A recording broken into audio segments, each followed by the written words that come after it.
সুলাইমান আলাইহিস সালাম এবার আল্লাহর কাছে বলে, আল্লাহ,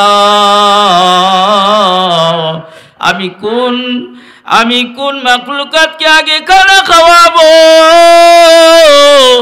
ওগো আল্লাহ, তুমি আমাকে অনুমতি দাও। আল্লাহ বলে, ও সুলাইমান, তুমি কাকে খাওয়াইতে চাও? বলে, আল্লাহ, জলের পানি আমি খাওয়াইতে শুরু করতে চাই। আল্লাহ বলে, যাও সুলাইমান, তুমি সাগরের দিকে যাও, সমুদ্রের দিকে যাও। সুলাইমান সমুদ্রের পাশে যাইয়া বলে, হে পানি গো, হে পানি, যত মাছ আছো, যত পানি আছো, উঠো, আমি তোমাকে দাওয়াত করেছি, আমার দাওয়াত তৈয়ার হয়ে গেছে। সুলাইমান আলাইহিস সালামের এই কথা শুনিয়া অনেকক্ষণ পর একটা ভূত মাছ বসে আছে। ভূত মাছ বসে বলে, ও সুলাইমান, কোথায় তোমার খানা? সুলাইমান পয়গম্বর বলে, এই তো আসো, তোমাদের জন্য খানা চুপ করে রেখেছি।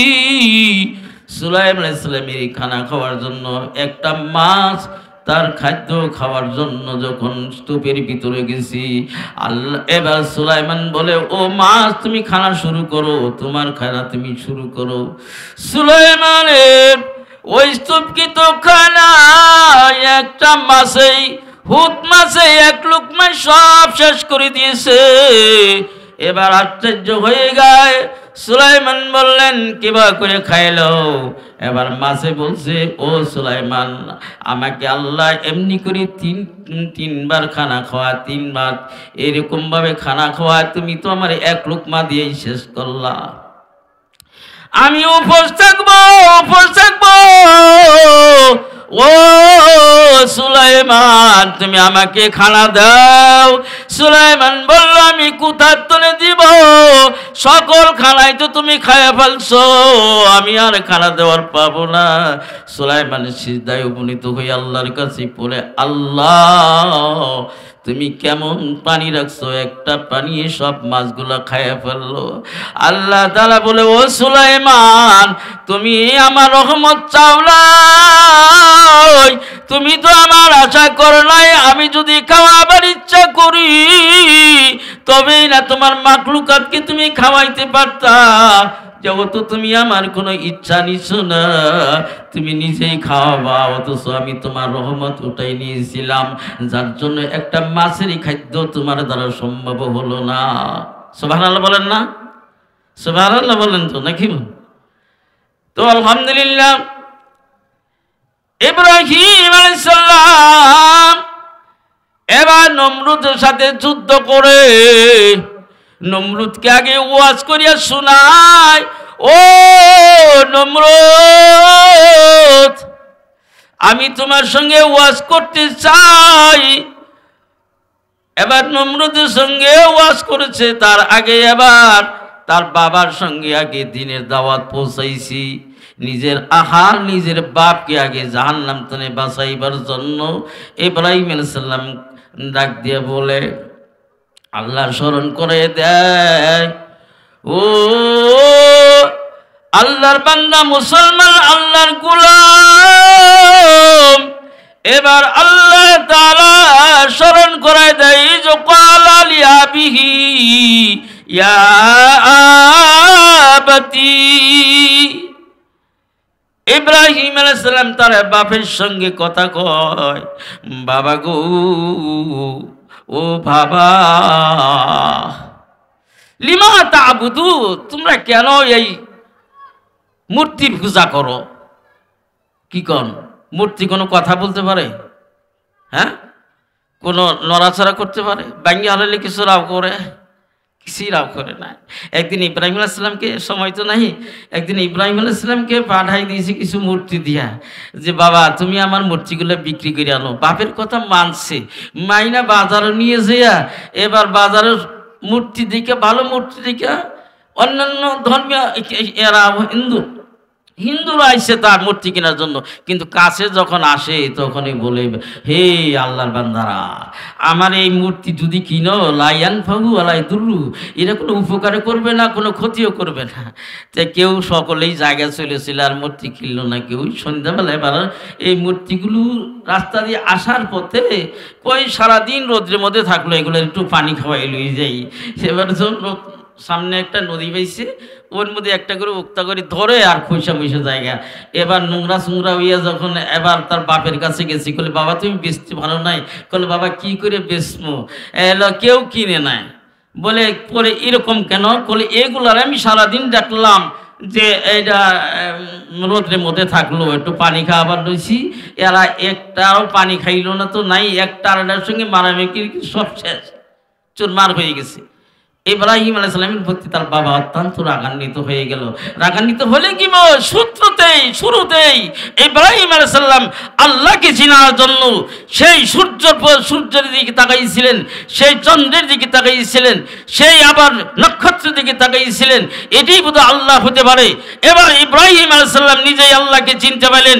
এবার তিনি আল্লাহ তাআলা কোরআনে কারীমের মধ্যে উল্লেখ করেন, ইন্নী ওয়াজহাতু ওয়াজহিয়া লিল্লাযী ফাতারাস সামাওয়াতি ওয়াল আরদা হানিফা ওয়া মা আনা মিনাল মুশরিকিন।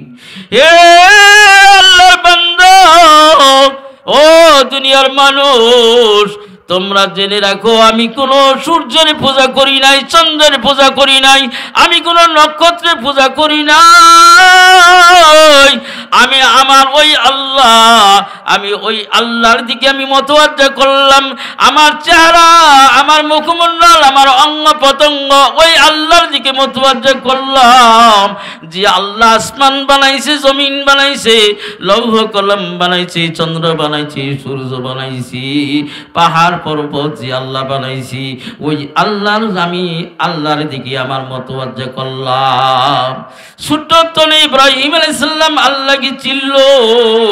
ও বান্দা, তুমি এখন বুড়ো হয়ে গেলা, তুমি মৃত্যুর সাথে তুমি লড়তেছ, এখনো তুমি ওই আল্লাহরে চিনতে পাইলা না, এখনো তুমি বিড়ি টানো, এখনো তুমি সিগারেট জ্বালায় খাও, এখনো তুমি দাড়ি মুছ কামাও, এখনো তুমি আল্লাহর হুকুম নামাজ ছাড়িয়া দাও।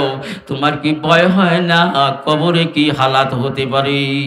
ইব্রাহিম আলাইহিস সালাম তার বাবাকে ওয়াজ করে, ও বাবা, যে এমন একটা জিনিসের পূজা করো যার যে ব্যক্তি, যে জিনিস, যে মূর্তি মালা ইয়াসমাউ ওয়ালা ইবসিরু ওয়ালা ইগুনি আনকা শাইআ, যে মূর্তি তোমার কোনো কথা বলে না, কিছু শুনে না, কুকুরেও যদি মুত্তা দেয় তারপরেও সরাবার ক্ষমতা আছে? কি কন? ক্ষমতা নাই। এই তো পূজা করতেছে, এত প্রণাম করতেছে, এরপরে কুকুরে মুতলেও না করতে পারে না, উক্তা করে ধৈর্য নিয়ে আবার গাঙ্গ নিয়ে ভালা, তারপরেও কথা বলতে পারে না। এবার ইব্রাহিম আলাইহিস সালামে এবার আল্লাহ তাআলার সেই তার বাবা আজরের সঙ্গে ওয়াজ করে বলছে, বাবা তুমি কার উপাসনা করো, কিসের উপাসনা করো?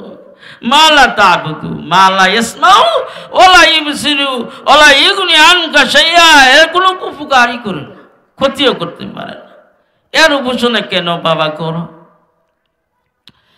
এবার আবার ওয়াজ করে বুঝাইতেছেন যে বাবা, ইয়া আবাতি ইন্নী কাদ জাআনি মিনাল ইলম মা লাম ইয়াতিকা ফাত্তাবিউনি আহদিকা সিরাতাস সাবিয়্যা। ও গো বাবা, আমি তো আল্লাহর পক্ষ থেকে এই মূর্তির সম্বন্ধে আমি জানি, এই মূর্তির কি লাভ, কি লুসকান, এই মূর্তির কি উপকার, কি কোয়ালিটি আমাকে আল্লাহ তাআলা জানাইছে।